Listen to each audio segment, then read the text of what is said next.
Bonjour et bienvenue dans cette nouvelle vidéo. Aujourd'hui, on va voir comment afficher un widget sur la sortie vidéo. On voit ici que j'ai créé un widget. Quand je lance le play, il s'affiche bien sur le viewport. Mais quand je lance le média capture, ici, sur ma sortie vidéo, on voit, ou plutôt on ne voit pas, le widget apparaître. Donc on va voir comment afficher le widget sur la sortie vidéo. Pour commencer, on va créer notre widget. On va aller dans User Interface, Widget Blueprint, et on va l'appeler WBP Synthé. Dans ce widget, je vais ajouter une horizontal box dans laquelle je vais venir mettre un dégradé d'images. Je vais mettre des images en 100 sur 200 et je vais venir en mettre 9, 2, 3, 4, 5, 6, 7, 8, 9. Voilà, je vais les passer en noir.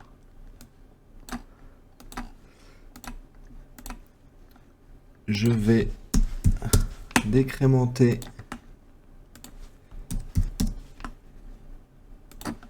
l'opacité.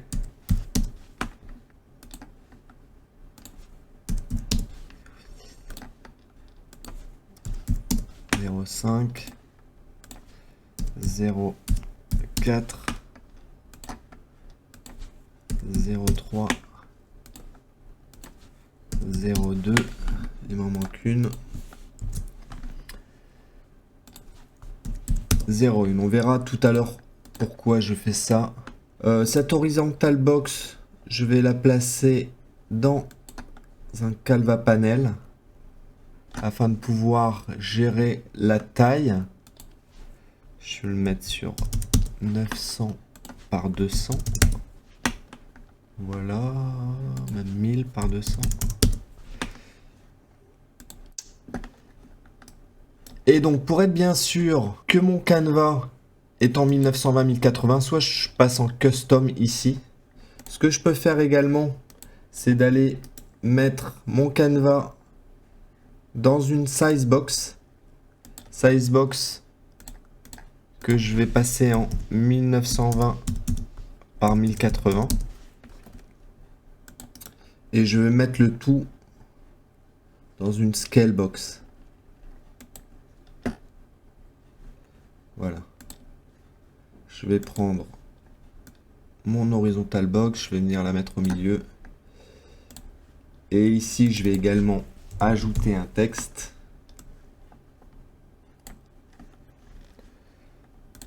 Voilà. Que je vais grossir en 150. Et je vais l'appeler test sortie vidéo.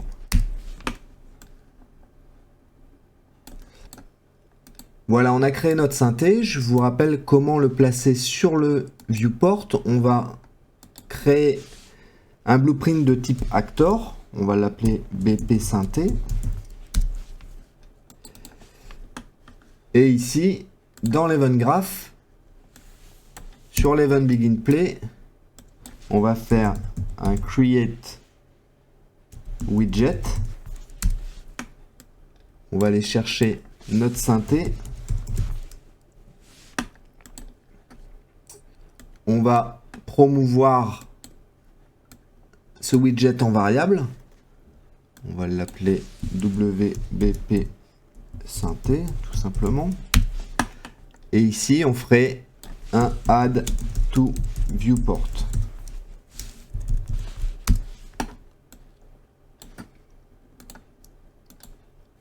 Donc, je n'oublie pas d'ajouter mon blueprint sur le level. Et à partir de là, on voit qu'on a bien notre synthé qui s'affiche sur le viewport. Le problème, c'est que ce widget ne sort pas par la sortie vidéo.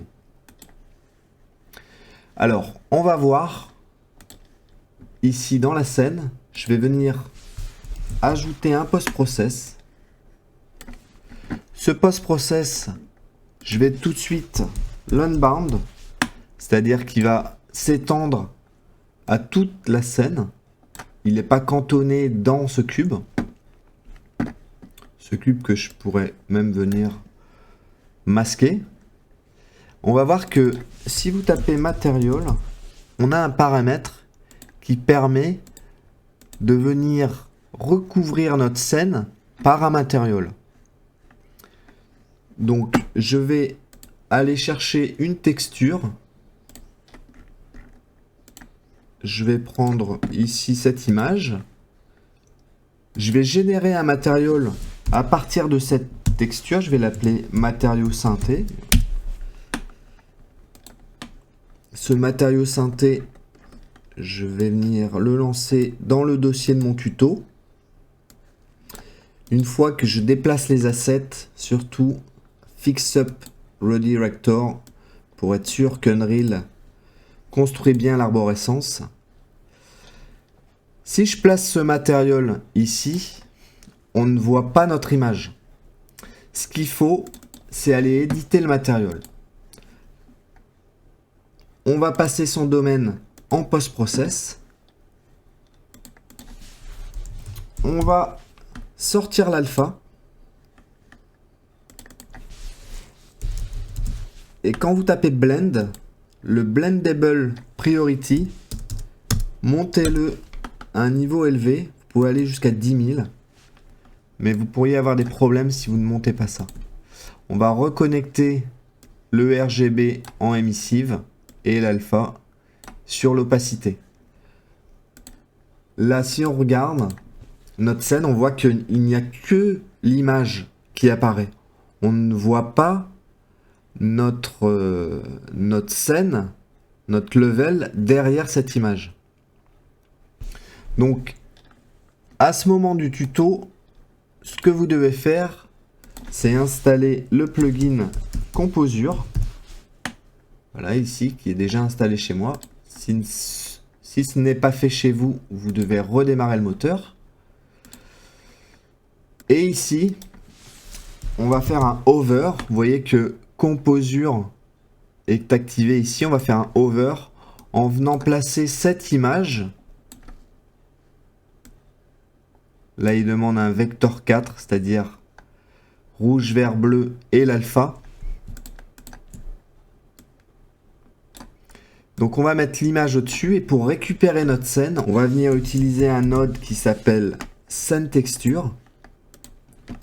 Et on va sélectionner Post Process Input 0.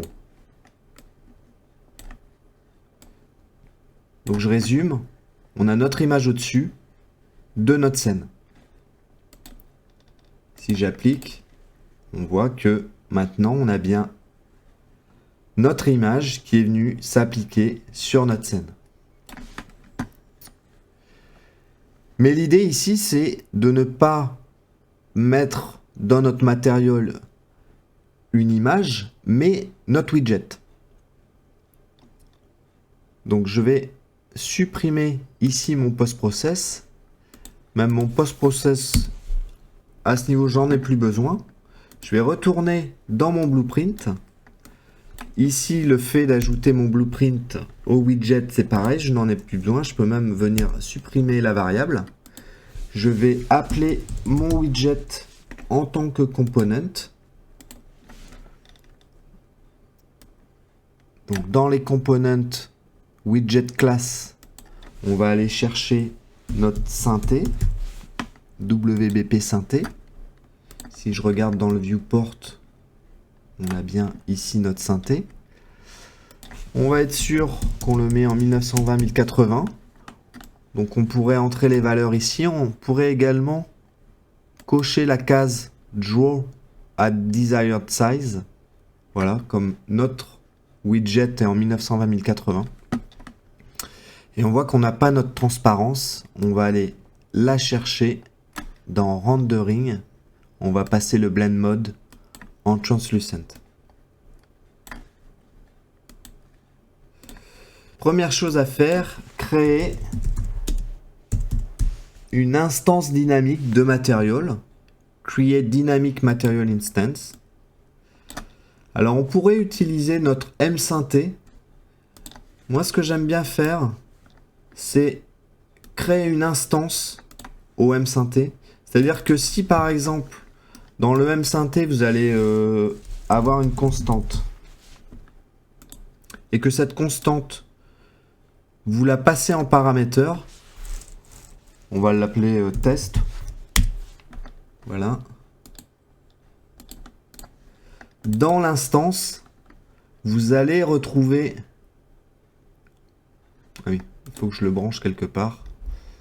Si je le mets en masque, par exemple. À partir du moment où il est branché, vous allez le retrouver.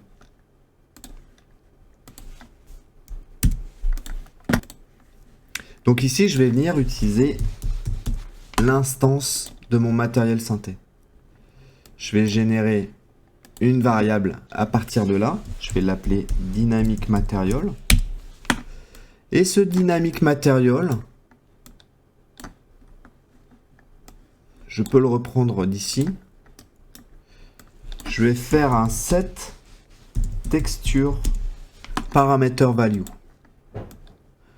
Alors attention, entre les deux, ce que je vous conseille, c'est de mettre un petit délai.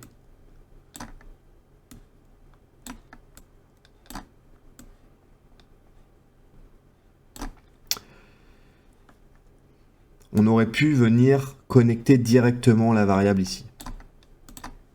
Et donc, on va remplacer le paramètre qui s'appelle texture. Je vais taper texture ici. Et on va le remplacer par quoi? Eh ben, par notre widget. On voit que ici on ne peut pas le connecter directement. On doit utiliser en gros le render target de ce widget pour l'afficher. Si ici en prenant le dynamic material,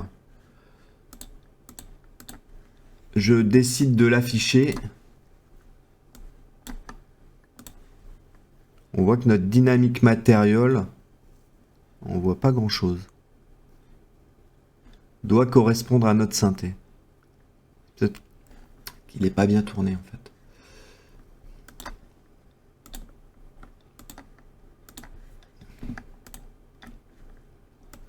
Donc maintenant, on doit ajouter le matériel qu'on vient de créer, on va l'ajouter à un post-process. Donc ici, on va ajouter un component post-process.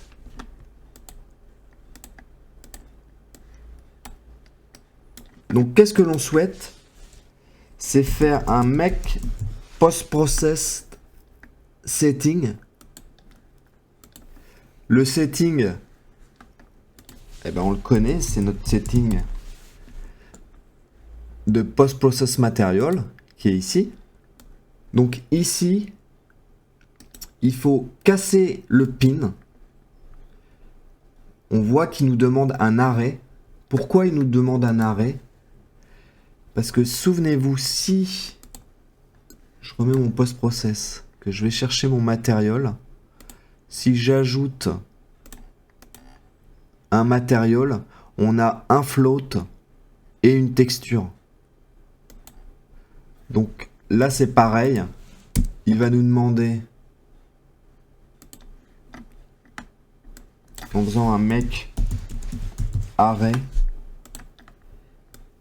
et de nouveau en cassant ça, il va nous demander un float que l'on va passer à 1, et il va nous demander un matériel. Donc quel est notre matériel? C'est notre matériau dynamique. Ici le post-process, on va faire un set settings. Sur mon event begin play, je vais faire une séquence. Entre les deux, je vais remettre un délai. Je vais le mettre un peu plus important que celui du dessus.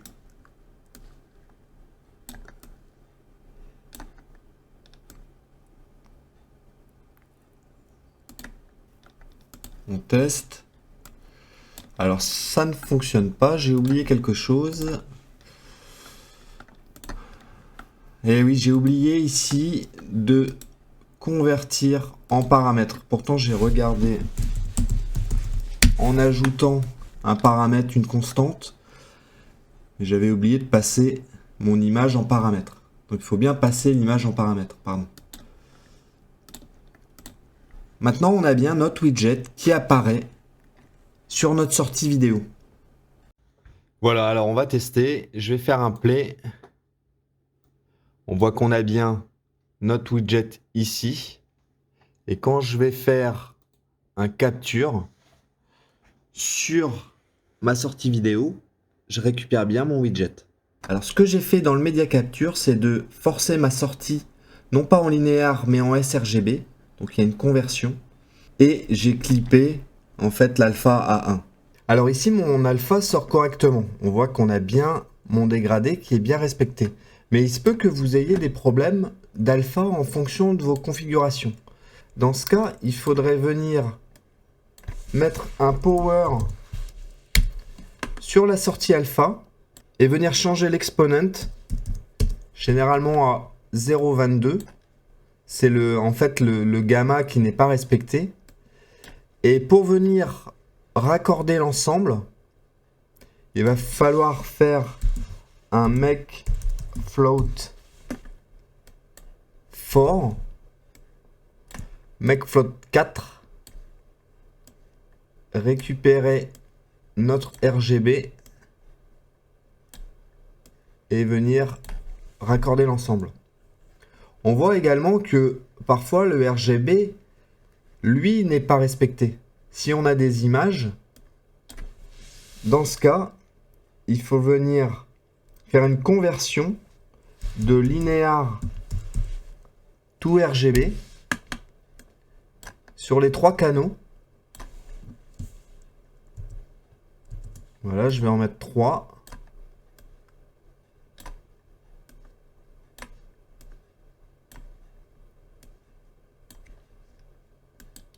Et de cette manière, les couleurs sont respectées.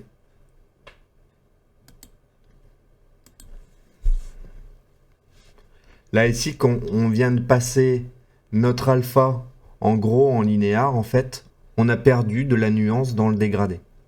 Voilà, on voit que c'est intéressant de pouvoir compositer en dehors du composure, mais directement dans les matériaux. On pourra s'en servir avec le fond vert. Unreal travaille sur un projet qui s'appelle Avalanche, qui risque de rendre ce tuto obsolète. C'est un projet qui permettra de faire du motion graphique, l'équivalent de After Effects directement de Unreal, mais qui permettra également de faire du synthé. On devrait voir la bêta sortir prochainement. Je vous remercie de m'avoir suivi et je vous dis à bientôt.